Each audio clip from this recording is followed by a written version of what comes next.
Welcome to the Marketing Agility Podcast, where we discuss all things related to the growing field of Agile marketing. This podcast is co-produced by Frank Days and the Agile Marketing Alliance, so that we can learn, share, and grow together. I'm Melissa Reeve, and I'm joined today by an esteemed group of marketers to chat about artificial intelligence in marketing. Paul Acito is the retired Chief of Marketing Officer of 3M and currently an active board member of several nonprofits. He's also an adjunct faculty at the Kelley School of Business at Indiana University and the University of St. Catherine. He's also an active entrepreneur. Paul, you've got a lot going on. Also joining us is Samantha Daugherty, a digital transformation leader at Microsoft, and Sarah Smith-Robbins, Director of Learning Technologies at the Kelley School of Business at Indiana University. I'm so excited we're all here today and we have such a great panel. Welcome to the show. So in this episode, we'll be talking about a topic that's on every marketer's mind, the emerging field of artificial intelligence and generative AI. So let's just dive in. And I've referenced that this is an esteemed panel. I've given a brief introduction, but I'd love to go around and just hear from yourselves. And if you can just say a little bit about your role, say how AI is currently impacting you in your day-to-day professional life. Sarah, why don't we start with you? Sure.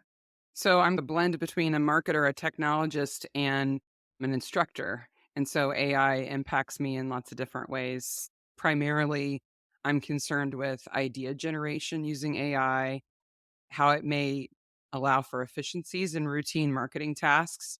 And of course, I'm also interested in how it's going to impact the future roles that our students will have once they graduate and become marketers themselves. Great. Thanks for that. Samantha, how about you?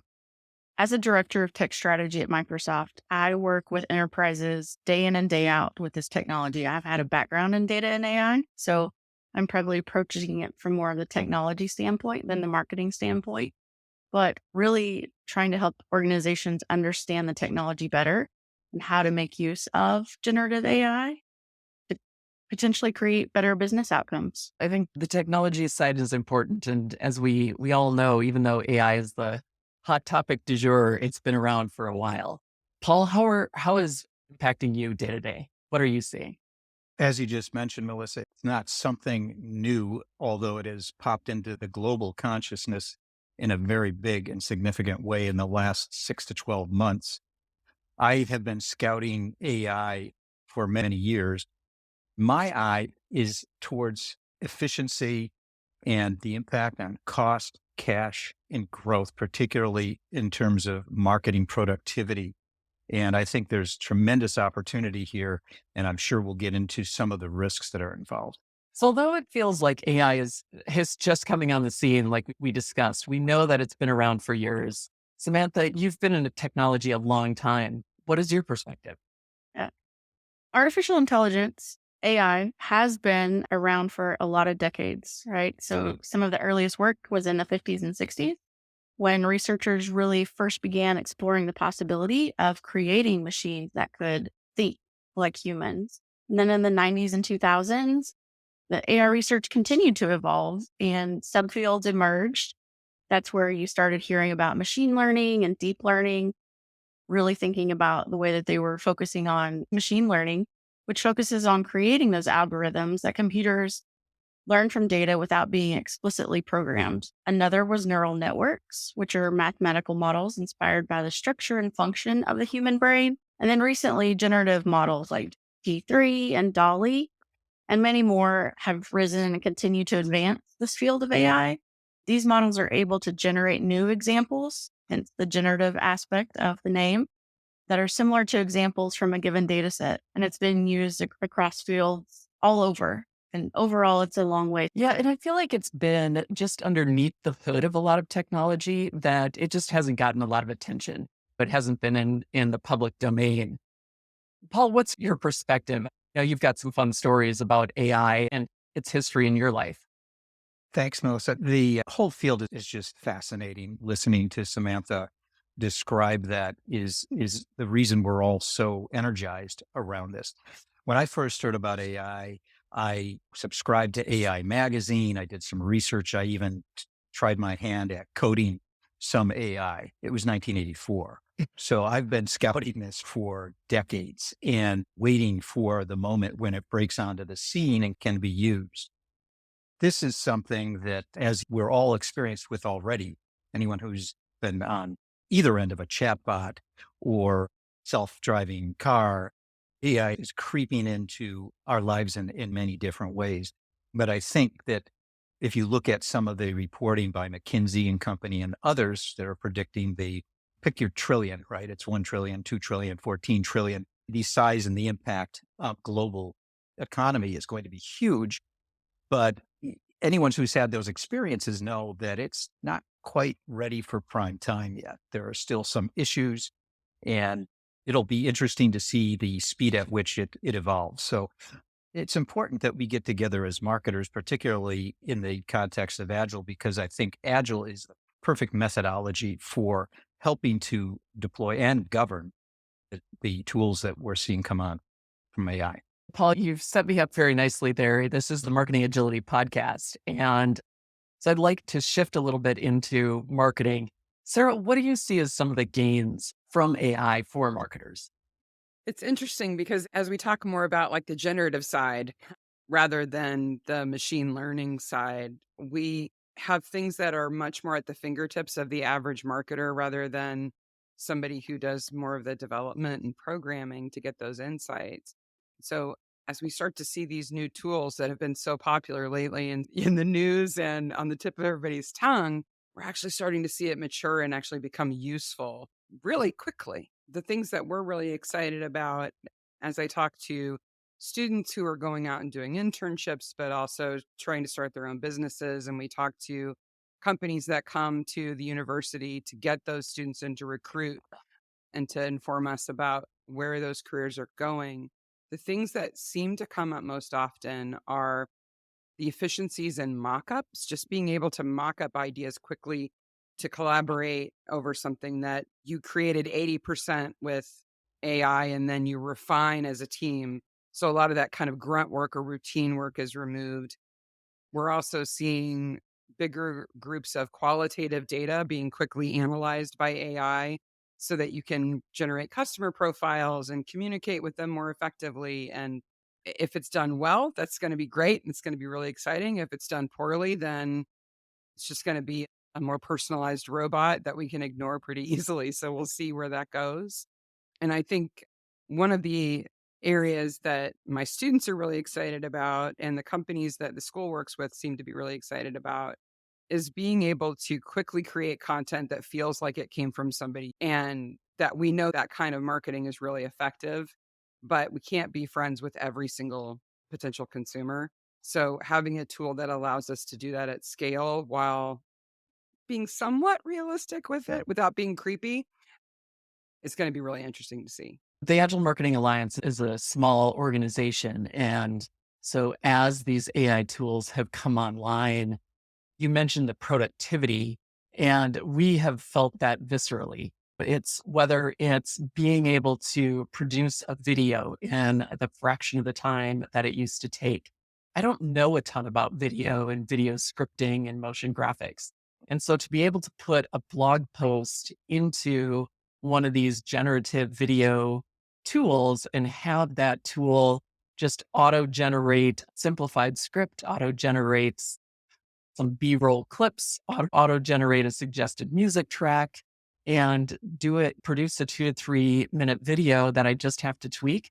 Wow, that is a huge productivity savings. And then multiply that across everything that we do, right? So we do these monthly challenges, and sometimes it's a start for what kind of articles should we write this month?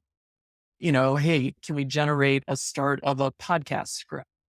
There's I don't know if any of you listened to Planet Money, but they did a 3-part series on generating their podcast episode using entirely AI. We're just at the tip of the iceberg in doing this. And I think marketers need to be exploring, recognizing that it's not the full solution, but it's a starting point. So Paul, you're nodding your heads. We're on video here, even though we're in the virtual studio. What's your point of view on this? It's going to be used to get you started at first. And of course, this is going to accelerate in a fashion that is beyond what we've expected from technology pacing, because it's self-preserving and self-feeding. So it's going to develop very quickly into something that is useful. But when you talk to copywriters and ad agencies and strategic planners and bloggers, get them to the first 20, 30%. It's nothing that can be really finished product. You still need the human intervention. And frankly, you don't want to do that. I think it was in mid-March that the USPTO said, look, if something is created, ChatGPT or by one of these large language models, it can't be copyrighted. You can't own it because only a human can create original copyrightable materials. We've got a long way to go, but it's going to come faster than anyone expects. And what's interesting, particularly for Sarah and I, is the way academia has reacted in kind of a knee-jerk fashion, starting back, I think it was on winter break when this came onto the scene and caught most higher education institutions flat-footed. And they reacted in a way where, of course, you do need to start with some kind of framework and governance. But at the same time, I'm sure Sarah's doing the same thing. I'm encouraging students to experiment with it. They're not going to be able to avoid it in their careers. So I think that it's incumbent upon us as professors to make sure that they are comfortable with it, know how to use it, and know some of the parameters and risks associated with these tools. Sorry, it would be like telling your students or even your employees not to use a calculator because it's cheating, right? Why wouldn't you take advantage of the efficiency that these tools can give you? But you have to know how to use it. Well, you do have to know how to use it. And in some ways, Paul, you mentioned the risk, which I think there's a lot left to be sorted through. And in some ways, it feels a little bit like the Wild West. Samantha, what are some of the things from your point of view that we need to be considering? Sure. And I think you mentioned it. It does feel like the Wild West. Melissa, you mentioned it. And then Sarah, you alluded to it in some of your answers earlier too. It just, people haven't seen it. It hasn't been on the forefront. It's been hidden under the covers in technology. And now it's much more in the forefront and people have access to it and they can use it. So it's becoming part of the everyday conversation. And so when you're starting to learn about something that might be relatively new, if you haven't been a technologist or Paul in the 80s becoming an AI guru, I think it's new, and something that's new and maybe that you don't understand as well can seem a little scary and make it feel Wild West. So I think that's where some of the thought process is. But if I were to pile on top of that and to not fearmonger in any way, but I do think that we have to consider, Paul, you already mentioned copyright issues, so I won't mention that, but I know keeping the human in the loop, the feedback loop, is thinking about that is just what it is. You've got to keep the human in the loop. And as we do that and understand more, I think that's where we'll be able to track and make sure that it's behaving. Those large language models are behaving as we think that they should be. Yeah. And Sarah, you've been spending some time thinking about the Wild West as well. What are some of your thoughts? It's fascinating that because this has become sort of consumer use technologies, a lot of people are using them to create a lot of content, right? And most of these large language models depend on the data set that is the internet, right? So they're scraping Reddit and Facebook and Wikipedia and every place else where humans are creating content to inform themselves and to grow those language models. But because so many people are using them to create AI generated content, those language models are now scraping their own content. So as they grow and become more current, they're also they're cannibalizing their own content, which if it happens too much, will actually degrade the quality of the language models. And they'll be learning from bad content that is created by other AI. And if you want to see an example of this, just look at Adobe stock. Because wow, in about 60 days is all it took for Adobe stock to be full of AI generated content that was created with Adobe Firefly. And the overall quality of the stock images have just gone down.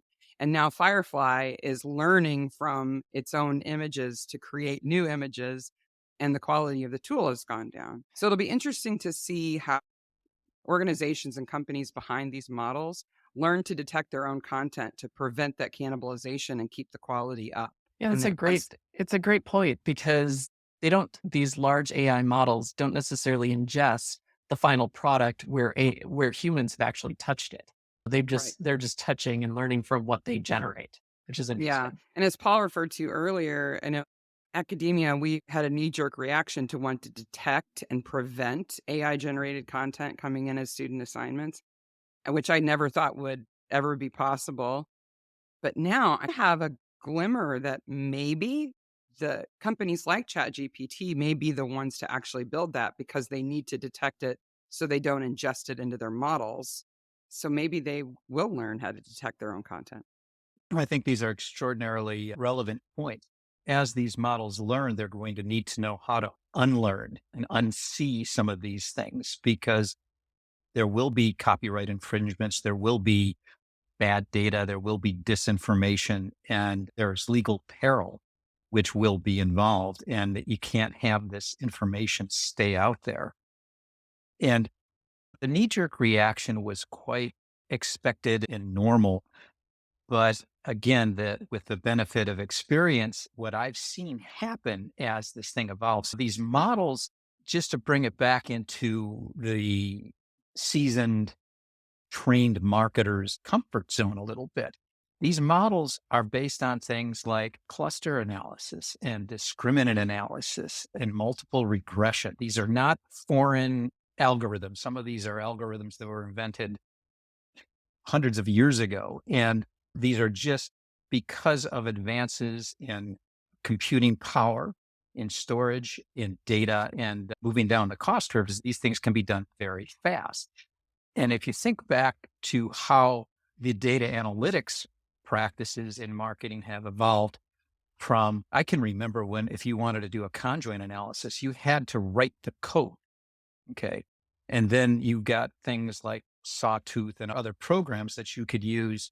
And I thought, well, there goes my skill set. Now anybody can do a conjoint. And I would warn of the dangers of a conjoint or a multivariate statistical tool in the hands of somebody who really didn't understand the data behind it. And of course, you get outside the relevant range of a regression and the tool probably won't work. Now imagine that in the hands of everybody. Everybody's going to be pushing it outside the relevant range. And what could possibly go wrong? There's a lot that could go wrong. And I think that's what we're going to see. And I think that's what we're seeing already. But I think that's one area that marketers should take comfort in, is that none of this stuff is unfamiliar with them. This tech revolution, and frankly, these generations coming into the workforce, have a habit of rebranding everything. Marketing research is now marketing insights. I could go down the list. Statistics is now data analytics. That's all great, but it doesn't help with the change leadership that it is necessary. I think this is just faster, better, and hopefully higher quality of the deployment of these tools. And again, marketing is going to be right at the center of the discussion. Yeah, it's faster, it's better. There'll be more of it. And I'm just curious what some of the unintended consequences of that might be.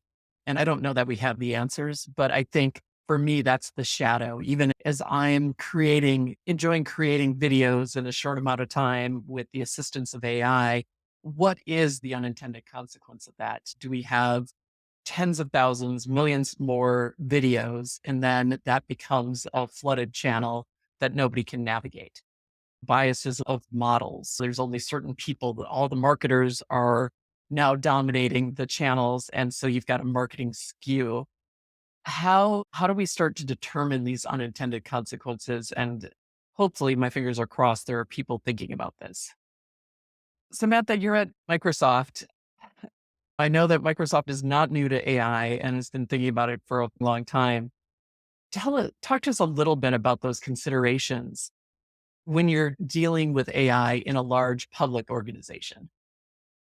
I think to that point, it's just we think about the responsibility of it, knowing that when you have AI, you need to have responsible AI. So we have guiding principles and a framework of all of the products and services that we offer as Microsoft. But then that also we have the same type of framework available to any of our customers that we're working with that use our products as they're creating their own products. So I think it's just a framework of making sure that you're keeping grounded in what you want to make sure it's a framework to ground in the way that you're wanting those models to work on your behalf. And I think what we're seeing really in large scale organizations is no one wants to be in the news in a bad way, right? I know some people say, and this is marketing, right? Like all news is good news or all publicity is good publicity. But I think, especially in this space, companies and organizations don't want to seem like they're not embracing it.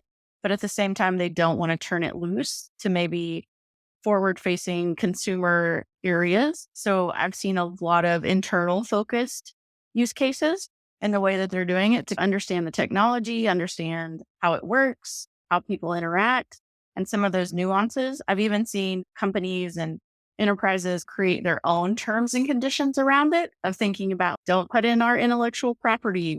Don't provide those, don't try to do, even though it might help you do a performance review. Please stay away from putting in information to help you write your performance reviews. Some things around that. So I think when there's not a lot of governance, you're seeing like both spectrums of governance that can happen, the Wild West or completely locked down. And I think everyone's trying to just find the perfect balance that makes sense right now because we're all learning. Everything's alpha. There's not a beta. Everything's still alpha. I love it. Paul, you also have this background from a large public organization. What are your thoughts around governance? Got some very specific ideas about CMOs in particular, how they should do it. And, what I would recommend that CMOs do, first of all, get into the learning there, listen to podcasts like the Marketing Alliance podcast and the Marketing AI podcast. Get a reverse mentor. Find who the enthusiast in your organization is around AI tools and marketing and spend time with that person. When I say reverse mentor, of course, it's all mentoring is two ways. And that's the great secret and benefit of mentoring. And then if you don't have a governance team in place, this is critical. And that governance team needs to have shared leadership between IT and marketing. That's very hard for marketing sometimes. And that may even involve ceding budget to one organization or the other. If you don't have the governance in place, we saw this happen, of course, with the MarTech stack. Everybody in the organization is out buying tools, and pretty soon you have a sprawl, if you will, of tools use, and then it becomes a competition as to which organization gets which of their favorite tools. But the organization needs to be aligned. You need to have principles in place, which I assume most organizations already have. These are principles about do no harm and compliance and delivery and first time quality. And there's probably specific things depending on the industry. And then, and you'll like this one, Melissa, if you haven't deployed Agile, you have to deploy Agile. Agile is the only way to keep pace with what's going on. And the Agile teams, because they self-govern and because they work in these sprints where there's multiple sets of eyes and they're intense efforts, they can deploy that governance faster and provide feedback loops. And it's the only way that you're going to keep pace with this. Remember, this is a change that's going to happen in marketing that's faster than anything we've seen. And we thought the digital transformation was very quick. And then take the meetings from the vendors, take the meetings from the consultants. We have a saying that I like, do it while you can, not when you must. Don't have to play catch up with these trends. Don't get caught flat footed. I'm sure every CMO is being tapped on the shoulder by the CEO saying, what are you doing here? And don't overpromise. I would really avoid making headcount cuts and say, we don't need copywriters anymore. We don't need content developers because this is all going to be machine generated. You will seriously regret it. This is a wonderful opportunity to enrich the roles of these marketers by letting them do what they were trained to do as opposed to the routine and mundane tasks, which you can't. It's the same as every productivity revolution that's happened since the introduction of the Microsoft Office tools. I always say you cut off the bottom of the pyramid of the workload and give that to the machine, and it allows you to spend more time at the top of the pyramid. That's a great visual. Yeah, it reminds me as you were talking, I was thinking about the Gartner hype cycle. And there is a hype cycle, and we are in the middle of the hype.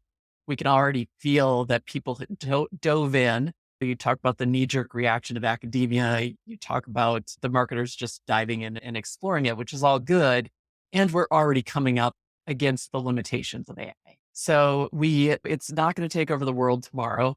Let's take a collective breath. Let's not overpromise. I love what you said. And then you're absolutely right. Love what you said about Agile. And it's not so much about Agile as it is about what Agile can enable.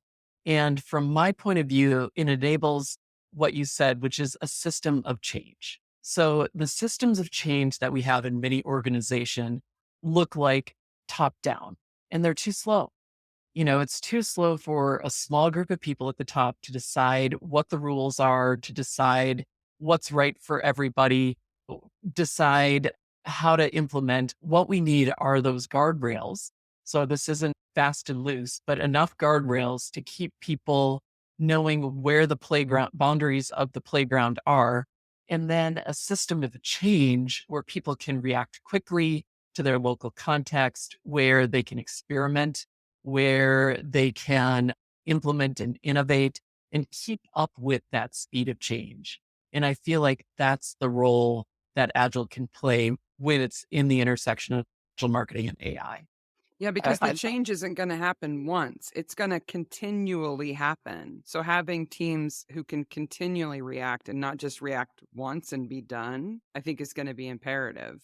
And those teams are closest to the customer, the client, the consumer. I used to love when we first deployed Agile at two big companies that I worked for, where I come in and say, I was with a customer yesterday, and I used to respond, you were with 10,000 customers yesterday. That's an awesome because we were line. doing experiments online. Yeah, and it's moving the customer from theory to reality. And we could have a whole nother podcast on that and customer centricity, but I love the line. You were with 10,000 customers yesterday. So let's leave our listeners as we wrap up here with a couple of AI tools or resources that they can check out. Sarah, what's one that you can recommend? I think one of the biggest challenges of all this is how quickly it's changing, and it's so difficult to keep up with. So the resource that I would like to recommend is actually an old school newsletter via email called AI Brews. It comes out once a week. I've subscribed to it since it started, and I find every single one useful. It's a great combination of quick updates from the industry of AI and the technology, along with a few new tool recommendations and a short list of places you can learn new code or learn how to deploy a new technique. And it's just fascinating, and it helps me stay up to speed. Love it. I'm gonna sign up after we're done recording here. Samantha, how about you? Obviously, I'm Microsoft, and I think we've got a lot of great content out there available. So on our Microsoft Learns site, I think I would want people to take a look at the overview we have of our responsible AI practices for our Azure OpenAI models and what we're doing. There's a lot of information out there. But if I just had to pick one thing to get them in the library and looking around, it would be that article, that information. Then obviously branch out from there, but it's a resource available to everyone. I love it. And it sounds like there's a lot more there, and you just picked out that one. Paul, how about you? Where are you turning these days?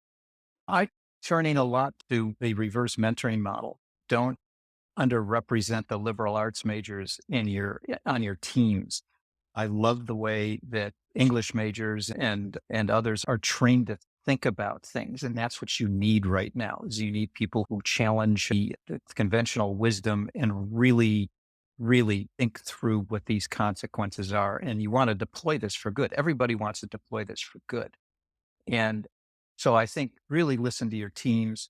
And at the same time, the second piece of advice is build out on your existing MarTech stack. There's going to be a lot of incoming new products.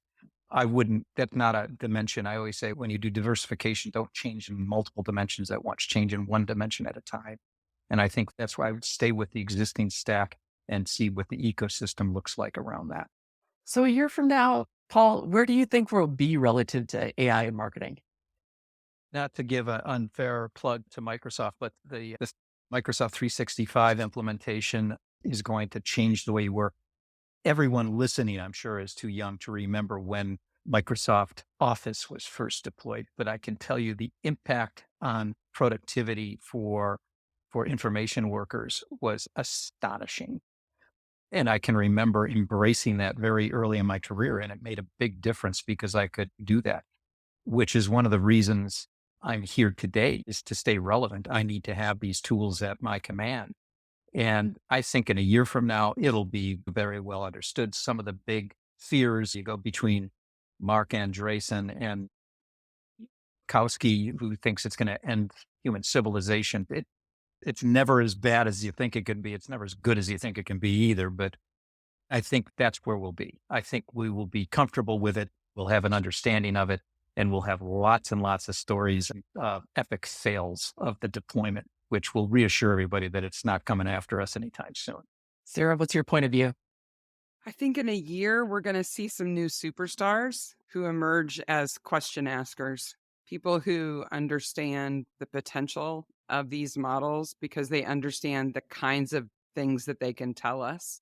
So Paul touted the English majors, and as a former English major, I appreciate that. I think we're going to see a new crew of critical thinkers who really become superstars and understand how to get the most out of these new models because they know what questions we can ask. And Samantha, you've probably been the closest, the longest out of all of us, at least from a technical perspective. What are you seeing a year from now? I really would prefer to echo what Paul and Sarah shared. That's my line of thinking, of that we'll see it a little more broadly adopted. We'll be more comfortable with it. I know we're working it in as a co-pilot, right? As a way to assist you in your daily life and take some of those tasks away that you may not want. And so I would hope in a year that it has worked its way into daily lives and in a way that people are comfortable with and that provides them convenience, and so much convenience that it doesn't scare them to use it. So I think that's where brands and usage would be.